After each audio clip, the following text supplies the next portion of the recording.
Hubo un avión argentino que no nació para ganar guerras. En los titulares, no era supersónico, no tenía una silueta futurista, no prometía atravesar continentes ni romper récords de velocidad. Era bajo, robusto, de 2 motores, con aspecto de máquina hecha para trabajar cerca del barro, del polvo y de las pistas improvisadas. Su nombre era Pucará, y ese nombre no fue elegido al azar. Un Pucará era una fortaleza, una construcción defensiva levantada en las alturas, pensada para resistir, vigilar y aguantar cuando el terreno se volvía difícil. Eso mismo quería ser este avión, una fortaleza con alas. Pero cuando llegó la guerra del Atlántico Sur, aquella idea se enfrentó a una realidad brutal. El Pucará no iba a combatir en las condiciones para las que había sido imaginado. No iba a volar sobre un campo de batalla controlado, ni contra un enemigo pequeño, ni con cielos seguros. Iba a operar en islas frías, con clima impredecible, desde pistas vulnerables, bajo la amenaza de cazas modernos, barcos, misiles y comandos enemigos. Y aún así, despegó. Esta es la historia del primero A-58 Pucará, el avión argentino que fue diseñado para pelear cerca del suelo y que terminó convertido en uno de los símbolos más discutidos de la aviación argentina. Para entender al Pucará, primero hay que olvidar la imagen de los grandes cazas de la Guerra Fría. En los años 60, muchos países pensaban en velocidad, interceptores y misiles. La palabra moderno parecía significar reactores, cabinas afiladas y velocidades cada vez más altas, pero Argentina tenía otro problema. Su territorio era enorme. Había montañas, selvas, llanuras, fronteras lejanas y zonas donde una pista de cemento podía ser un lujo. Para vigilar, patrullar o apoyar tropas, no siempre servía un avión delicado que necesitara bases grandes y mantenimiento complejo. Hacía falta algo más simple, un avión que pudiera despegar desde pistas cortas, que pudiera aterrizar en lugares duros, que soportara el polvo, el frío y el uso constante, que pudiera volar bajo, mirar de cerca y atacar con precisión a objetivos pequeños, y sobre todo, que pudiera ser construido en casa. La idea no era copiar a las grandes potencias, sino crear una herramienta ajustada a las necesidades argentinas. Así apareció el proyecto que terminaría convirtiéndose en el primero A-58. La fábrica militar de aviones en Córdoba ya tenía una tradición importante. Argentina no era una recién llegada a la construcción aeronáutica.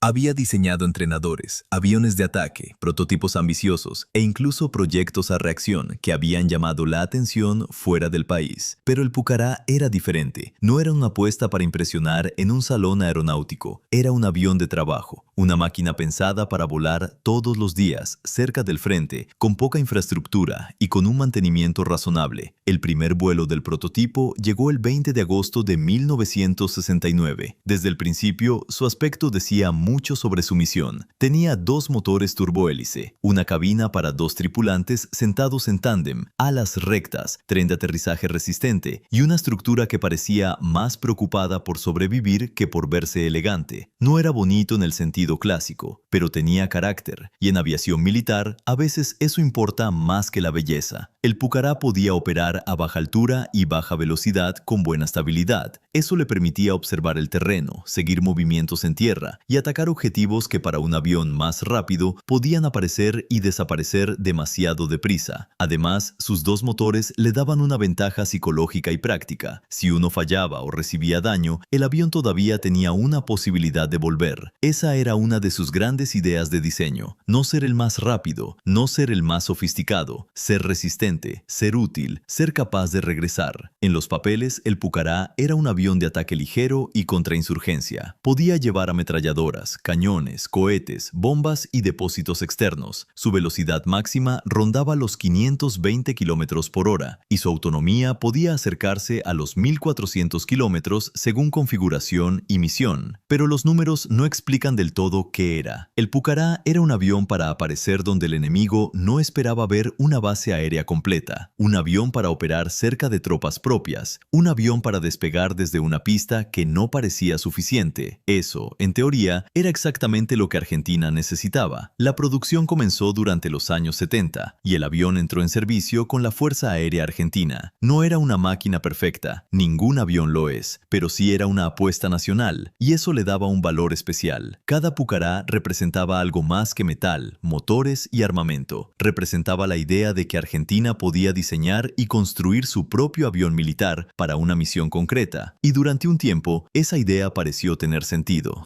El problema era que el mundo estaba cambiando. La guerra moderna empezaba a exigir sensores, misiles, guerra electrónica, superioridad aérea y coordinación compleja entre tierra, mar y aire. Un avión de ataque ligero podía ser muy útil contra ciertos objetivos, pero se volvía vulnerable si el enemigo dominaba el cielo. El pucará podía resistir mucho, pero no podía convertir una guerra desigual en una guerra sencilla. Y esa diferencia se haría evidente en 1982. Antes de llegar a las islas, vale la pena detenerse en algo que muchas veces se olvida cuando se habla de este avión. El pucará no fue pensado para verse impresionante desde lejos, fue pensado para estar cerca, cerca del terreno, cerca de los soldados, cerca de una pista pequeña, cerca de una zona donde la información no siempre llegaba por radar, sino por ojos humanos. Por eso llevaba dos tripulantes. Uno podía concentrarse en volar bajo y mantener el avión estable, mientras el otro ayudaba a observar, navegar y coordinar la misión. En un vuelo tranquilo, eso parecía una comodidad. En una misión real, a baja altura, con viento, fuego desde tierra y referencias visuales cambiando a cada segundo, podía ser una diferencia enorme. También por eso sus alas eran rectas y generosas. No estaban hechas para perseguir cazas enemigos, estaban hechas para controlar el avión cuando la velocidad bajaba, para girar cerca del suelo y para mantener una respuesta dócil en un entorno donde un error podía terminar contra una loma, un árbol o una colina. El tren de aterrizaje seguía la misma lógica. No era una pieza fina para una pista perfecta, era una estructura pensada para soportar golpes, superficies irregulares y operaciones donde el mantenimiento no siempre iba a ocurrir en un hangar limpio. En otras palabras, el pucará era casi lo contrario de un avión de desfile. Era una herramienta de frontera, una máquina para un país grande, con distancias enormes y terrenos difíciles. Esa era su fuerza, y también sería su límite, porque cuando un avión está diseñado para volar bajo, atacar cerca y depender de la sorpresa, necesita que el entorno le permita acercarse, necesita que el enemigo no controle por completo el cielo, necesita que sus bases no sean golpeadas continuamente, necesita información, coordinación y protección. Sin eso, la baja altura deja de ser ventaja y se convierte en una apuesta peligrosa. El pucará podía esconderse entre el relieve, pero no podía volverse invisible. Podía despegar desde una pista difícil, pero no podía impedir que esa pista fuera descubierta. Podía llevar armas suficientes para una misión de apoyo, pero no podía transformarse en un caza de defensa aérea. Ese detalle es clave para juzgarlo con justicia. No se debe medir al pucará como si hubiera nacido para combatir contra cazas navales modernos. Tampoco se debe idealizarlo como si su robustez bastara para superar cualquier amenaza. Era una máquina lógica dentro de un tipo de guerra, y la guerra que llegó fue mucho más compleja. Cuando comenzó la Guerra del Atlántico Sur, Argentina necesitaba enviar aviones a las islas. El pucará parecía una opción natural para operar desde pistas pequeñas y apoyar a las fuerzas desplegadas en tierra. En teoría, sus cualidades encajaban. Podía despegar en distancias relativamente cortas, podía trabajar a baja altura, podía atacar posiciones, vehículos ligeros y tropas, y no dependía tanto de grandes bases como otros aviones. Pero había un detalle que cambiaba todo. Las islas no eran solo un terreno difícil, eran un campo de batalla aislado, expuesto al clima y vulnerable al poder naval y aéreo británico. El pucará no iba a volar sobre un escenario para el que tuviera todo a favor, iba a hacerlo desde lugares donde cada avión en tierra podía convertirse en un blanco antes de despegar. La base de Darwin y Pradera del Ganso, conocida por los argentinos como Base Aérea Militar Cóndor, se convirtió en uno de los puntos más importantes para el pucará. Desde allí, estos aviones podían operar cerca del frente, pero también quedaban al alcance de ataques aéreos y navales. El 1 de mayo de 1982, la guerra aérea sobre las islas cambió de tono. Los ataques británicos golpearon instalaciones argentinas y varios pucará sufrieron daños o fueron destruidos en tierra. Esta fue una de las grandes tragedias tácticas del avión. El pucará había sido diseñado para sobrevivir a condiciones duras, pero ningún avión es fuerte cuando está inmóvil, sin espacio para maniobrar, esperando en una pista bajo ataque. Ahí no importaba tanto su doble motor, no importaba su estructura robusta, no importaba su capacidad de volar bajo. En tierra era vulnerable, y las islas lo demostraron desde el principio. Aún así, los pucará siguieron volando. Sus tripulaciones realizaron misiones de reconocimiento armado, apoyo cercano y ataque. Muchas veces lo hicieron en condiciones de visibilidad complicada, con clima cambiante y con la presión constante de saber que el enemigo tenía cazas más modernos. El contraste era enorme. Por un lado, el Pucará era una máquina pensada para el combate cercano. Por otro, los británicos desplegaban Sea Harrier, sistemas antiaéreos, helicópteros, barcos y fuerzas especiales. El Pucará no podía enfrentar ese conjunto como si fuera un duelo limpio entre aviones. No lo era. Era una lucha de sistemas, de logística, de información y de control del aire. Y ahí el avión argentino quedaba en desventaja. Pero reducir su historia a era lento o era viejo sería injusto. El Pucará no fue enviado a hacer el trabajo de un caza supersónico. Fue enviado a hacer el trabajo para el que existía: apoyar en tierra, patrullar, atacar a baja altura y usar pistas avanzadas. El problema fue que la guerra le pidió más de lo que su concepto podía entregar, y aún así dejó episodios que todavía se recuerdan. Uno de los más conocidos ocurrió durante los combates alrededor de Darwin y Pradera del Ganso. En medio de un escenario caótico, un Pucará argentino atacó y derribó un helicóptero británico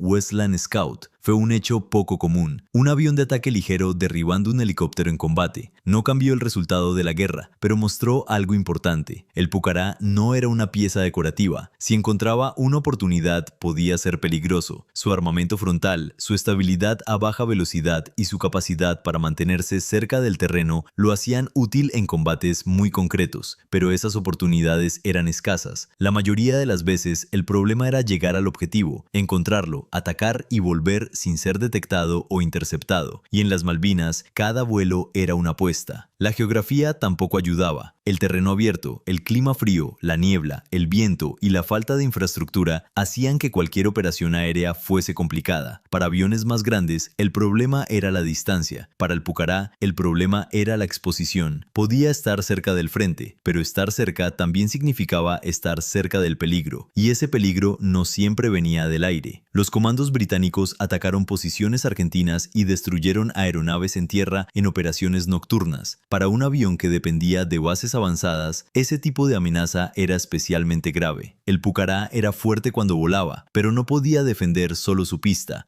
Tampoco podía compensar por completo la falta de cobertura aérea permanente. Esta es una lección dura de la guerra moderna. Un avión no se mide solo por sus características técnicas, se mide por el sistema que lo rodea. Un avión puede ser excelente para una misión y fracasar si se usa en un escenario equivocado. Puede ser robusto, pero vulnerable. Puede ser útil, pero insuficiente. Puede ser valiente en manos de sus pilotos, pero quedar limitado por estrategia, logística y tecnología. Eso fue el Pucará en 1982. No un milagro, no una vergüenza, una herramienta real, llevada a una guerra extremadamente difícil. Después del conflicto, varios Pucará quedaron destruidos, capturados o fuera de servicio. Algunos fueron llevados al Reino Unido para evaluación o exhibición. Otros continuaron sirviendo en Argentina durante décadas. Y ahí aparece otra parte interesante de la historia, porque el Pucará no desapareció al terminar la guerra. Siguió volando. Fue usado en entrenamiento, patrulla y misiones internas.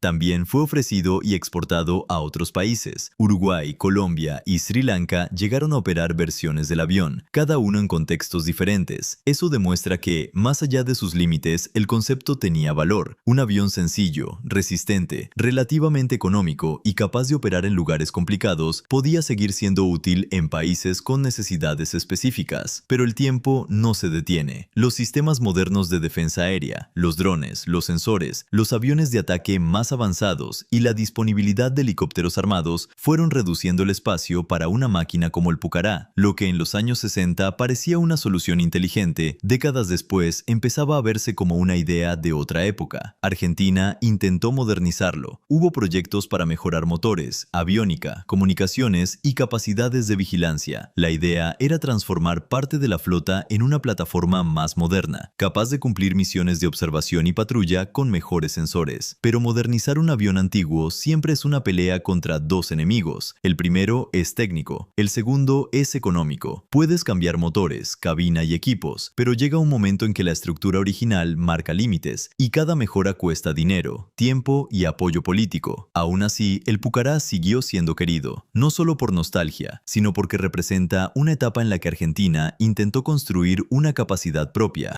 Un avión nacional, con una misión clara y una identidad fuerte. En América Latina, eso no es un detalle menor. Muchos países compraron aviones a potencias extranjeras. Argentina también lo hizo, pero el Pucará fue una afirmación diferente. La idea de que una industria local podía crear un avión militar completo, producirlo y ponerlo en servicio. Por eso, cuando se habla del Pucará, no se habla solamente de un aparato. Se habla de industria, se habla de ambición, se habla de limitaciones y se habla de una guerra que lo convirtió en símbolo. Para algunos fue un avión valiente usado en condiciones imposibles. Para otros fue una máquina vulnerable frente a una guerra moderna. Las dos cosas pueden ser ciertas. El Pucará no era invencible, pero tampoco era inútil. Era un avión diseñado para un tipo de combate muy específico. Cuando ese combate apareció, podía funcionar. Cuando el escenario se volvió más grande, más complejo y más tecnológico, sus límites quedaron expuestos. Esa es la parte más interesante de su historia. No es la historia de un fracaso simple, es la historia de una idea que tenía sentido en un mundo, pero que fue puesta a prueba en otro. En una pista corta, con poco apoyo, cerca de tropas propias, el Pucará podía parecer exactamente la máquina adecuada. En una guerra aeronaval contra una fuerza con portaaviones, misiles, comandos y control del mar, era una pieza pequeña dentro de un tablero enorme, y aún así, sus pilotos despegaron. Eso no convierte al avión en leyenda por sí solo, pero sí obliga a mirarlo con respeto, porque detrás de cada máquina hay personas que aceptan volar con lo que tienen, no con lo que desearían tener. El Pucará cargó con esa realidad. Fue el avión argentino que nació para defender terreno difícil y terminó defendiendo una idea mucho más grande, que un país podía crear su propia herramienta de combate, aunque la historia luego le exigiera más de lo que esa herramienta podía dar. Hoy, cuando se lo ve en museos o fotografías, puede parecer una reliquia tranquila, pero esa silueta de dos motores todavía cuenta una historia intensa, la historia de una fortaleza con alas, una fortaleza que no pudo cambiar el resultado de una guerra, pero que dejó una marca profunda en la memoria de la aviación argentina. Y quizás por eso el Pucará sigue generando discusión, porque no fue el avión más rápido, no fue el más moderno, no fue el más famoso, pero fue argentino, fue real, y cuando llegó el momento más difícil, voló.